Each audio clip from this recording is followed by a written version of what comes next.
Click that button and you get the message saying dashboard charts created successfully. So just click OK and your entire chart suite appears beautifully. Did you see how that dashboard came to life in just seconds with a single click of a button? That was all ChatGPT. In today's tutorial, I will walk you through the exact prompt I gave to ChatGPT, the VBA code it generated, and how you can customize the charts, formatting it to suit your needs. I've also included the practice file in the description, so feel free to download it and follow along step by step.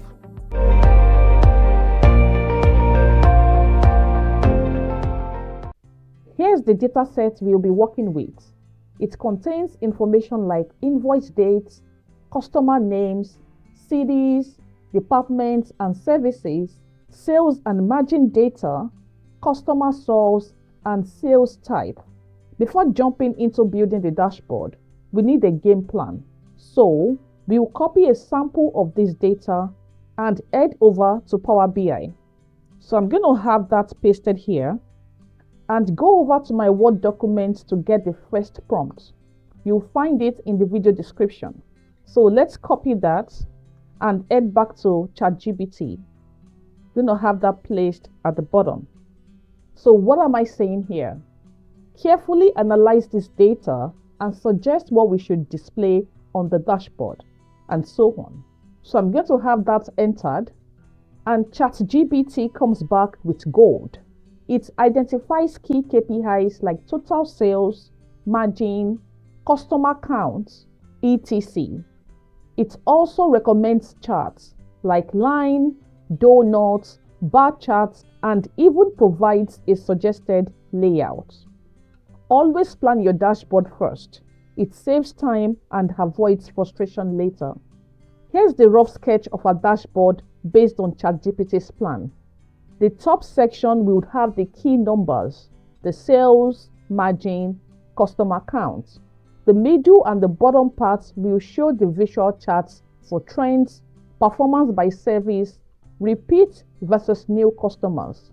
With planning done, let's bring the layout to life. It's time to design the layout of our dashboard, the structure that will hold all the key numbers and charts. Sure, we could build each card manually by going to Insert, Shapes, Rounded Rectangles. We'll have it resized and have it formatted. But let's be honest, that's tedious and time-consuming. Instead, we will let ChatGPT do the heavy lifting for us. Here's what to do. First, create a new sheet in your Excel workbook and name it exactly Dashboard. This is important because the VBA code we'll run is designed to place all the shapes directly on this sheet. Now, let's use ChatGPT.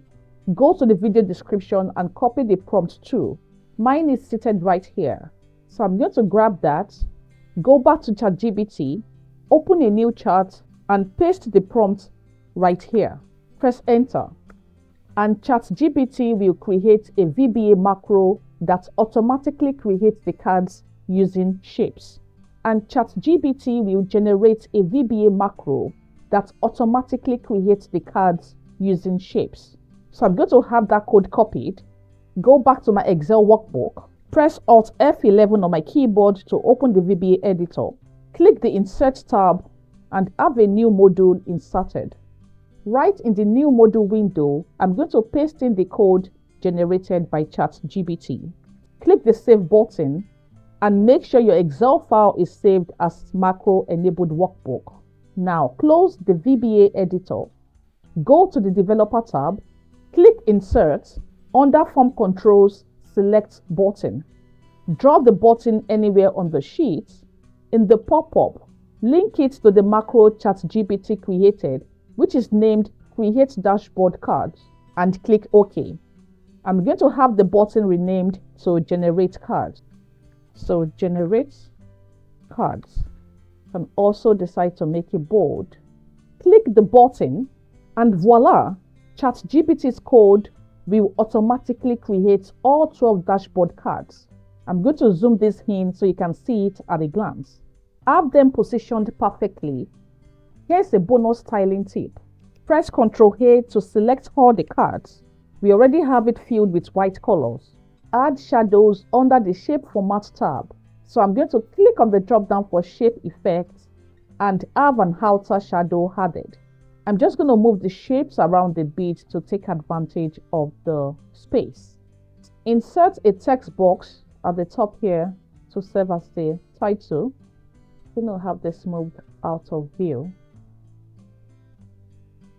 Select the shape and give it this fill or any other fill you prefer. So I'll go with custom and give the RGB the number 50 to create a dark charcoal color.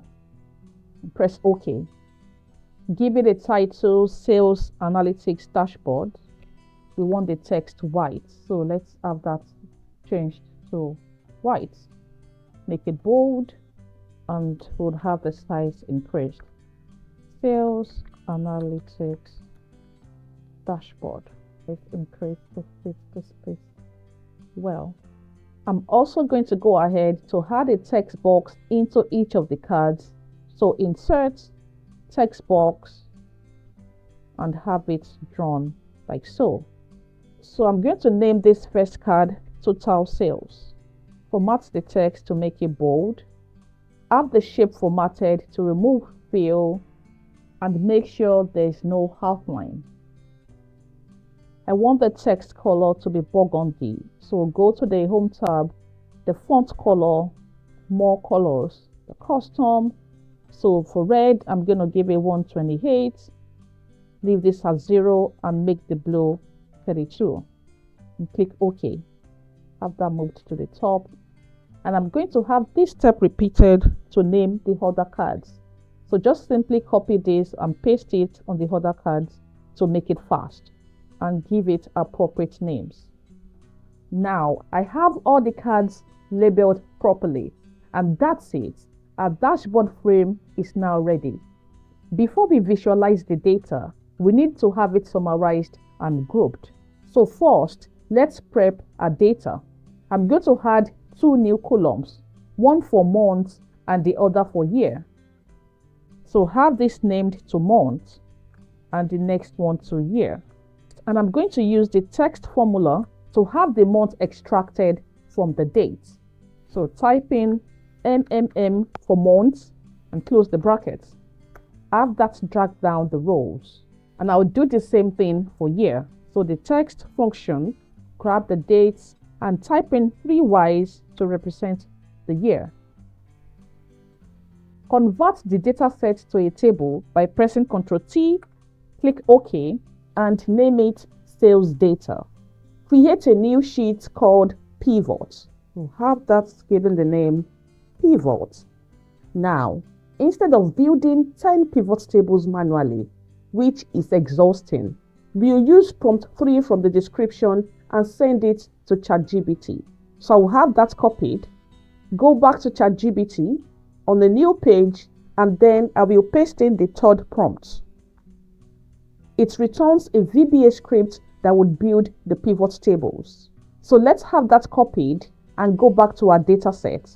Press Alt F11 to open the VBA editor and we'll have a new module created. So click on the Insert tab, Module. And this is where you're going to paste the code generated by ChatGPT to create the pivot tables. So basically, we want 10 pivot tables created, as you can see from the numbering. So let's have that saved, close it for now, and right here, under the Developer tab, we're going to create a button to run the code. Have the generated VBA code assigned to that button, Generate Pivot Tables, and click OK. You can also give the button a name, Generate Pivot Tables. Pivot Tables. You can also decide to make it bold. Now, one click on this button will generate the 10 pivot tables expected from the VBA code. So I'm going to go ahead and click on this button, and boom, all 10 pivot tables created successfully. So click OK, and let's check out the pivot tables created. A key takeaway: Knowing how to write effective prompts makes a huge difference when working with AI. Now that our pivot tables are ready, it's time to visualize them. So I'm going to grab the fourth prompt here, copy that, and go back to ChatGPT, a new page if you like, then have that pasted in there. And let's see what we get. And just like that, it gives us a VBA script that creates 7 different charts based on pivot tables, automatically inserts them on the correct dashboard cards, apply full formatting, line styles, colors, excluded pies, and sizing. Now let's go back to our data set, have the VBA editor open, insert a new module, then paste the generated code, save it, and close. Now let's add a button named Generate Dashboard. Have that placed here. Assign the macro Create Dashboard Cards and click OK. We'll give the button a name, Generate Dashboard. I will make that bold so it stands out. Click that button and you get the message saying Dashboard Charts created successfully. So just click OK and your entire chart suite appears beautifully. All you have to do at this point is to apply some further formatting. For example, I might want to have this chart replaced with maybe a bar chart so it looks more presentable. And to do that, have that chart selected, go to the Design tab and change the chart type. So instead of having a column chart, I would prefer to make it a bar chart, like so. Then click OK. If I quickly have that formatted, to remove the chart title, we don't need that. Have the legend removed. We want to have the chart filtered to show only the top 10 customers. So under value filters, select top 10 and click OK. Now we don't need this button. We're going to be adding filters later.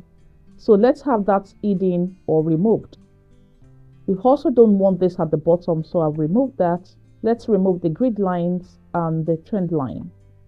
We want to make the chart transparent, and for that, go to the Home tab, give it no fill. Yeah, it's now transparent. So that way you're able to have it adjusted to fit the space that's the card so well. You can also have the design of the charts worked on under the Design tab. So you have all these options available for you to choose from. If you want to change the color of the chart, you click on this format option under the color tab, and right here you can play around with any of the colors available. And if you feel this color is not enough for you, don't have enough to play with, all you have to do is to go to the page layout tab, colors, and you have all of this available for you to select from, and that will be applied to all the charts. You also have the option to have the entire color changed under the themes option. So select on the drop down, and right here you can choose any design you like. I think I like this one, so I'm going to go with this. There you have it.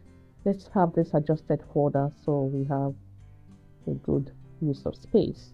So I'll go ahead and do the same formatting like I did earlier to the other charts. I'm going to start by removing the things that are not needed. We don't need the chart title, so let's have that unchecked, and let's remove these buttons. Let's make the chart itself transparent by going to the Home tab and selecting this. That way you can have the chart itself expanded to take good advantage of the space you have. I will quickly have that formatting done to the other charts. I'm not going to spend much time talking through the formatting options because that's not what the video is about. If you want a detailed tutorial on formatting, let me know in the comments. Now I've formatted this a bit, but I left this last part. I would like to have this chart replaced with a line chart. So let's quickly do that. Select on the chart, go to the Design tab, change the chart type, and let's select a line chart. I feel that represents what we're trying to display better. So I'm going to go with any of these ones. Okay, let's have the elements that are not needed removed. So for instance, we don't need the title. We don't want to have grid lines. Legends. Do we need legends? Yes, we do need legends. Let's see what happens if we get rid of the axis. Yes, we do need the axis as well. And now the next thing we need to get rid of are these buttons. They are not needed. So let's have them all hidden. We want to make the chart itself transparent. So go to the Home tab and make sure it's transparent. We want to also make sure that it has no shape outline. So let's get rid of that. And now you're able to adjust the chart to fill in the space. But I want to have this replaced with something else, another line chart. Maybe this one or this. I mean, we can play around with all the options available. I think I'll go with this one. Let's have this formatted like the others using a paintbrush. With that still selected, right click and choose Format Axis. Scroll down to where we have Number. Under the category option, select the drop down and let's give it an accounting category. We want to make the decimal places 0 and let's have it adjusted further and have this moved to the top or right here. So this is able to be expanded. Make this side of the text bold. Another alternative available to you is to take advantage of the Design tab. So right under there, you have a number of design options to select from. I think I like this one. Let's see what I do. It's looking really rough right now, but don't worry. I'm going to click on this format button and have the data labels turned off.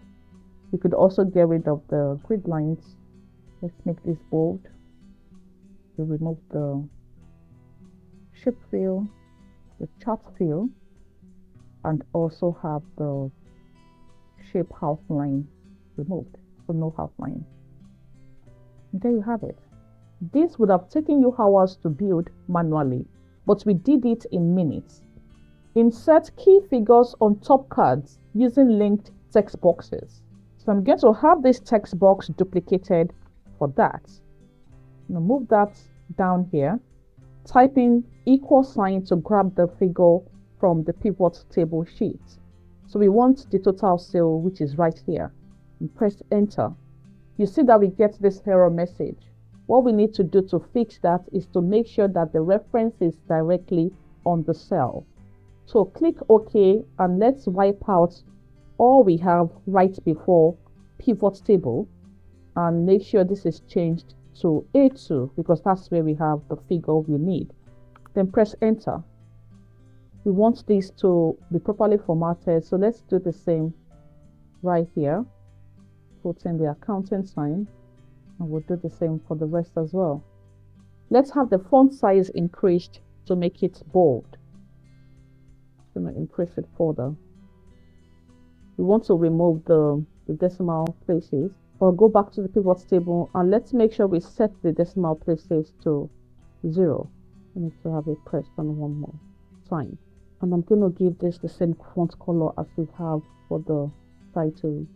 Now let's have the text box duplicated for use on the other cards and have the right figure linked appropriately. For new customer, we want to have that linked to B12.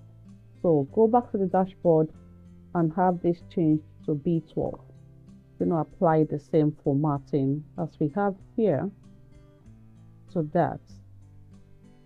And for repeated customer, we want to make sure that is linked to B13. So B13. Now, as a final touch, to make this dashboard dynamic, we'll use slicers. And here is how. Click on any chart. Go to the Pivot Chart Analyze tab, insert slicer, and choose year or any other field you prefer. I'm going to go with year, then OK. I would have the slicer resized, have it formatted to have 2 columns, and it's going to be sitting on this first card. Let's remove the text box we have here, as we already have a header in the slicer. Now, all you have to do is to have it resized to fit into the card. You can have the design of the slicer changed to match the dashboard. For that, you're going to click on the slicer tab, click on this drop down, and look for any of the color that matches with our dashboard. I think this is a good option, so let's select that. Now, when you filter by year, all the charts should update at once, but that's not happening. It seems like the sales trend chart is the only one that is being controlled. To have all the charts controlled by the slicer, right-click on the slicer, select Report Connections, and make sure we have all the pivot tables checked. That way, the slicer can control all the charts linked to the pivot tables. So I'm going to have all of it checked, make sure all the checkboxes for the pivot tables are checked, and then click OK. And with that, you see that the entire chart is now being controlled by the slicer. Your interactive Excel dashboard is now complete. And that's it. I hope you found this tutorial helpful. Don't forget to like, subscribe, and check the description for your practice file. See you in the next one.